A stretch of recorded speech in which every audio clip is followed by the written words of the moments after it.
Tại sao người châu Á từ Việt Nam, Trung Quốc, Thái Lan đến một số nước Á Đông khác lại mê mẩn những món chiên, xào nhiều dầu mỡ, trong khi người châu Âu và phương Tây như ở Pháp, Mỹ, Úc lại có vẻ chuộng những món nướng, hầm hay là salad nhẹ nhàng hơn? Nếu mà bạn từng đi qua những cái tiệm cơm tấm ở Sài Gòn, ghé chợ đêm ở Bangkok hay chỉ đơn giản là ngửi mùi thơm từ các món thịt rán chẳng hạn, bạn sẽ hiểu ngay. Dầu mỡ chính là một trong những điểm thú vị nhất của ẩm thực châu Á. Gà rán kiểu Hàn Quốc, bánh bao chiên kiểu Trung Quốc, mì xào ở Việt Nam, tất cả đều có một điểm chung, sự hiện diện của dầu ăn. Nó làm món ăn trở nên thơm ngon, bóng bẩy và cực kỳ hấp dẫn. Vậy tại sao người châu Á lại thích đồ chiên xào đến thế? Chính xác hơn là người Á Đông lại thích đồ chiên xào đến thế. Đầu tiên hãy nói về nguyên liệu sẵn có và cách chế biến. Ở châu Á, đặc biệt là khu vực Đông Á và Đông Nam Á của chúng ta, cơm và mì là hai loại đồ ăn chính, chiếm vị trí trung tâm ở trong bữa ăn, rất là quan trọng. Gạo thì mềm, dẻo, còn mì thì dai dai. Và cả hai thì đều hợp với các món chiên xào. Cơm rang mà không bóng mỡ thì nghe chừng là không ngon. Còn mì mà cũng không bóng mỡ thì có lẽ là cũng kém hấp dẫn. Dầu ăn không chỉ giúp tăng hương vị mà còn tạo ra một kết cấu hoàn hảo, giòn bên ngoài, mềm bên trong, hoặc là bóng nhẫy, hoặc là thơm nức mũi. Và một trong những khác biệt lớn nhất về việc sử dụng nhiều dầu mỡ ở châu Á nằm ở cái chảo. Vâng, chính xác là cái chảo, nhất là cái chảo lõm ấy, bạn không nghe nhầm đâu. Câu chuyện bắt đầu từ hơn 2.000 năm trước, khi người Trung Quốc ở thời Đông Hán đã biết cách chế tác ra những chiếc chảo đáy tròn bằng đồng và gang. Ban đầu thì đây chỉ là một sáng chế thuần túy mang tính thực dụng, bởi vì bếp thời đó thường là bếp đất, đốt củi hoặc là than, thế nên cái ngọn lửa nó chỉ tập trung vào một điểm nhỏ. Nếu mà dùng nồi hoặc chảo đáy phẳng, nhiệt sẽ tản ra, rất là tốn củi và lâu chín. Nhưng với chảo đáy tròn, toàn bộ nhiệt được dồn xuống tâm, làm chín thực phẩm nhanh hơn, tiết kiệm nhiên liệu. Mà trong thời cổ, củi và than là những thứ rất là quý như gạo luôn. Những chiếc chảo đầu tiên rất là nặng, thành thì cao, tay cầm hai bên, có thể dùng để xào, rán, ninh, hấp, thậm chí là rang hạt hoặc là sấy khô thảo mộc. Nói cách khác là nó làm được mọi thứ ở trong một gian bếp thời ngày xưa. Tuy nhiên, chính đặc tính truyền nhiệt nhanh và đều của chảo đã vô tình mở đường cho một phong cách nấu mới, đó là xào nhanh ở trên lửa lớn. Người đầu bếp mới phát hiện ra rằng khi mà dầu được đun đến nhiệt độ rất cao, rồi cho những nguyên liệu thái nhỏ vào và đảo liên tục, món ăn sẽ chín rất nhanh, vẫn giữ được độ giòn, màu sắc tươi và hương vị thì gần như là bùng nổ ngay lập tức, rất ngon. Đây là một phát hiện đã thay đổi hoàn toàn thói quen nấu ăn ở Trung Quốc cổ. Đến thời nhà Đường và thời nhà Tống, khi buôn bán phồn thịnh và các thành phố phía Nam Trung Quốc mọc lên san sát, chảo đã trở thành một thứ không thể thiếu ở trong bếp. Khí hậu nóng ẩm ở phương Nam khiến đồ ăn dễ hỏng, nên phương pháp xào nhanh với dầu nóng không chỉ nấu chín thức ăn trong nháy mắt mà còn diệt vi khuẩn, bảo quản món ăn lâu hơn ở trong ngày. Thói quen ăn nóng và chén ngay hình thành từ đây, và dầu mỡ bắt đầu trở thành thành phần quen thuộc trong ẩm thực. Đến thời nhà Minh, thời nhà Thanh, khi nghề luyện kim tiến bộ, chảo nhẹ hơn, thanh mỏng hơn, dễ hất đảo hơn, thì kỹ thuật xào ngày càng điêu luyện, món ăn không chỉ ngon mà còn mang tính trình diễn. Một bước ngoặt lớn là khi người Hoa di cư ra nước ngoài thì họ đều mang theo cái chảo của mình và kỹ thuật xào nấu kiểu như vậy.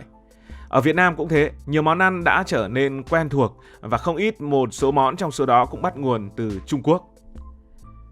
Tác động của cái chảo này thì không chỉ là thêm một phương pháp nấu mà còn thay đổi khẩu vị của cả một khu vực. Các món xào, rán bằng chảo luôn luôn nóng hổi, tỏa hương thơm nức mũi từ dầu ăn, tỏi, gừng, hành phi. Khi dầu nóng chạm vào nguyên liệu, mùi thơm bốc lên ngay lập tức. Đó là một đòn tấn công vào cái mũi của bạn, khiến người ta đói và thèm ăn, ngay cả khi chưa nhìn thấy món ăn.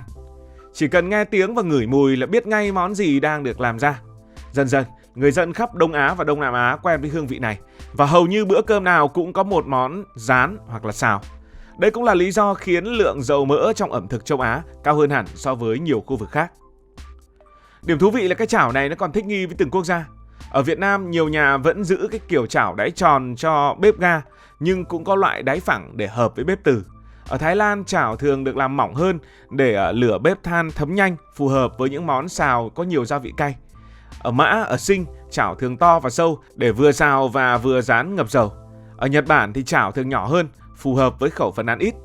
Dù kiểu có như thế nào thì cái câu chuyện chung vẫn làm thế nào để nấu cho nhanh, nhiệt độ cao và tạo ra hương vị bùng nổ. Ngày nay dù công nghệ bếp núc đã thay đổi với bếp từ, với nồi chiên không dầu, với lò vi sóng, thì cái chảo vẫn giữ một vị trí đặc biệt ở châu Á. Nó không chỉ là dụng cụ nấu ăn mà là biểu tượng của một phong cách ẩm thực. Phong cách yêu thích sự nóng hổi, đậm đà, thơm ngậy, tốc độ. có thể nói, nếu không có phát minh này, ẩm thực châu Á sẽ bớt đi một nửa sự sôi động và quyến rũ. Đó là một trong những lý do rất quan trọng khiến người châu Á thích đồ rán, đồ xào. Chưa hết, châu Á thường dùng đồ rán, đồ xào bởi vì ở châu Á có một kho tàng dầu ăn đa dạng. Đủ các loại dầu, dầu đậu nành, dầu mè, dầu lạc, dầu cọ, mỗi loại mang một hương vị riêng. Điều này thì hơi khác so với phương Tây. Ở châu Âu và các nước phương Tây, dầu ô liu là thứ quen thuộc, nhất là những nước Nam Âu như là Ý hay Hy Lạp. Nhưng nó lại khá là đắt đỏ và thường được dùng để trộn salad hoặc làm sốt, chứ không hợp với kiểu rán ngập dầu hay là xào nhanh như ở châu Á. Về mặt địa lý, châu Á có khí hậu nóng ẩm, thực phẩm dễ hỏng, nên xào rán ở nhiệt độ cao không chỉ làm món ăn ngon mà còn giúp bảo quản tốt hơn. Nhiệt độ cao tiêu diệt vi khuẩn và lớp dầu bên ngoài có thể giúp món ăn giữ được độ tươi lâu hơn một chút. Châu Á cũng có nhiều loại gia vị như là tỏi, gừng, hành, ớt, những thứ sinh ra để kết hợp với dầu tạo ra mùi thơm bùng nổ. Bây giờ hãy sang châu Âu và phương Tây để xem họ ăn uống như thế nào. Ví dụ ở Pháp chẳng hạn. Ở Pháp, một miếng bít tết nướng chỉ cần một chút muối, tiêu và một chút bơ là đủ khiến người ta phải suýt xoa. Ở Anh thì món ăn nổi tiếng của họ là món fish and chip, lại là một ngoại lệ trong nền ẩm thực, chuộng, nướng, hầm hay là luộc. Còn ở Mỹ, dù đồ ăn nhanh như là burger hay khoai tây chiên rất phổ biến, nhưng xu hướng ăn uống từ xưa theo kiểu cổ truyền vẫn chủ yếu là salad, thịt nướng BBQ hay là những món áp chảo. Tại sao lại có sự khác biệt này? Một lần nữa, lý do lớn là nguyên liệu và khí hậu. Châu Âu, đặc biệt là Bắc Âu và Tây Âu có khí hậu lạnh và ở đây người ta thường ăn thịt của những con như là bò, cừu và các loại rau củ cứng như là khoai tây, cà rốt, củ cải. Những cái nguyên liệu này rất phù hợp với phương pháp chế biến là nướng, là hầm, là luộc vì chúng giúp làm mềm thực phẩm và giữ ấm cho cơ thể trong mùa đông. Ví dụ, một nồi súp bò hầm ở Đức hay một đĩa thịt cừu nướng với thảo mộc ở Anh cũng không cần nhiều dầu mà vẫn đậm đà nhờ vào chất béo tự nhiên từ thịt hoặc là bơ.